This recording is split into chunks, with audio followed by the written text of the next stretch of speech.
SP Bijnor के आदेश पर Bijnor barrage road एक बार 8 सितंबर से भारी वाहनों के लिए बंद कर दिया गया है। दिन में छोटे वाहन की आवाजाही चलती नजर आई, लेकिन रात में पुलिस ने इन पर भी रोक लगानी शुरू कर दी।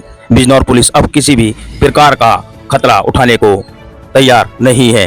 तो वही खबर विस्तार से। गंगा कटान के चलते बैराज से रावली के बीच बना तटबंधन खतरे में है। डीएम ने 12 गांवों को खाली कराने का अल्टीमेटम जारी किया है। इन गांवों में मुनादी कराकर लोगों को गांव छोड़कर सुरक्षित स्थानों पर जाने के लिए कह दिया गया है। 5 आश्रय स्थल बना दिए गए हैं। उधर मेरठ पौड़ी हाईवे पर बैरियर लगाकर बस और ट्रकों का आवागमन बंद कर दिया गया है। बिजनौर का तटबंध टूटने के डर से ग्रामीणों ने ट्राली में घर का सामान भरा और सुरक्षित स्थान के लिए निकल पड़े। 2 दिन से रावली बैराज तटबंध पर कटान चल रहा है। सोमवार दोपहर काम कर रहे ग्रामीण और मजदूरों की उम्मीद भी तटबंध की ढांग के साथ टूटती दिखी। ऐसे में कुछ लोग हिम्मत दिखाते हुए लगातार गंगा में रेत से भरे बोरे, पत्थर और पेड़ डालने में लगे हुए थे। 250 से ज्यादा पेड़ काटकर कटान के लिए गंगा में डाले गए। 500 से ज्यादा ग्रामीण तटबंध पर सहयोग कर रहे हैं। बात करें अगर सिंचाई विभाग के अफसरों की, तो तटबंध रोकने की क्या योजना है, उनके पास कोई ठोस जवाब नहीं। सदर विधायक सुची मौसम ने कहा कि तटबंध बचाने के लिए प्रयास चल रहे हैं। प्रशासन और काम में लगी टीम से बात की गई है।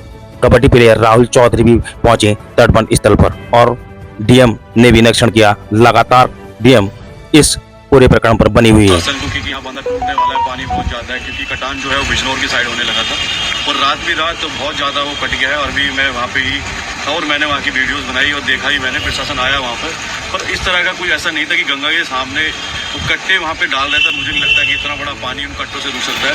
कहीं ना कहीं की वहाँ की जनता है, वहाँ के जो आसपास के गाँव वाले हैं, उनके लिए बहुत ही डरावनी सिचुएशन है और वो पूरी रात से वहाँ पे लगे हुए हैं। गंगा बैराज के पास गंगा जी का एक तटबंध निर्मित है, जो सिंचाई विभाग द्वारा निर्मित कराया गया है। लगभग 9 किलोमीटर इसकी लंबाई है। कल सूचना प्राप्त हुई थी कि इस तटबंध में पानी का स्तर जो है गिरने की वजह से कटान हो रही है और तटबंध को जो है प्रॉब्लम हो रही है। तो उस पर तत्काल जो है सिंचाई विभाग की टीम भेज दी गई। एक्सीएन साहब, एससी साहब, सभी लोग मौके पे पहुंचे। मेरे द्वारा एसडीएम, एडीएम द्वारा निरीक्षण किया गया और रात भर वहाँ पर कार्य चला। सिंचाई विभाग द्वारा वहाँ पर बल्ली लगाने का काम, कट्टे डालने का काम, मिट्टी डालने का काम, साथ ही साथ अपना जो है अन्य जो सुरक्षात्मक कार्य जो है वो कराए गए। अभी सुबह से भी ये कार्य चल रहा है, बट लगभग 300 मीटर का ऐसा स्ट्रेच है जहाँ पर कटान जो है वो ज़्यादा तेज़ी से हो रही है और किसी भी प्रकार से कटान जो है वो रुक नहीं पा रही है। फिर भी अभी प्रयास जारी है। सिंचाई विभाग की टीम लगी है। एनएचआई के अधिकारियों से भी हमने रिक्वेस्ट करके मिट्टी डंपर और अन्य सुविधाएं जो हैं उनसे हम लोगों ने मुहैया कराई हैं। साथ ही साथ हमारी डिजास्टर की सारी टीम वहाँ लगी हुई है।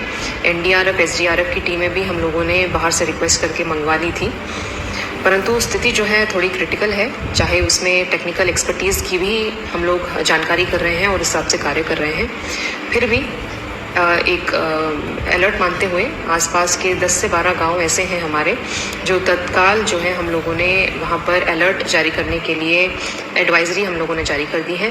सभी 10 से 12 गांव में हम लोग प्रधानों के माध्यम से, सचिवों के माध्यम से, अपने अन्य कर्मचारियों के माध्यम से लोगों तक ये मैसेज कन्वे करा रहे हैं कि तटबंध जो है कभी भी कट सकता है और गंगा जी का पानी जो है इन 10 से 12 गाँव में आबादी को इफेक्ट कर सकता है। तो तुरंत हमारे जो बाढ़ आश्रय स्थल हैं उनमें शिफ्ट हो जाएँ और हमारे साथ सहयोग करें। ये हम लोग अलर्ट मैसेज सभी को करा रहे हैं। हालांकि ऐसी स्थिति नहीं है, परंतु हम एक अलर्ट में रहते हुए precautionary measure, as a precautionary measure ये कार्य जो है हम लोगों ने कराना स्टार्ट कर दिया है। प्रयास यही है कि तटबंध हम किसी तरह से सुरक्षित कर ले जाएं और साथ ही साथ हम जितने लोग हैं उनको राहत का जो कार्य है वो भी हम लोग सुविधाएं सारी प्राप्त करा पाएँ।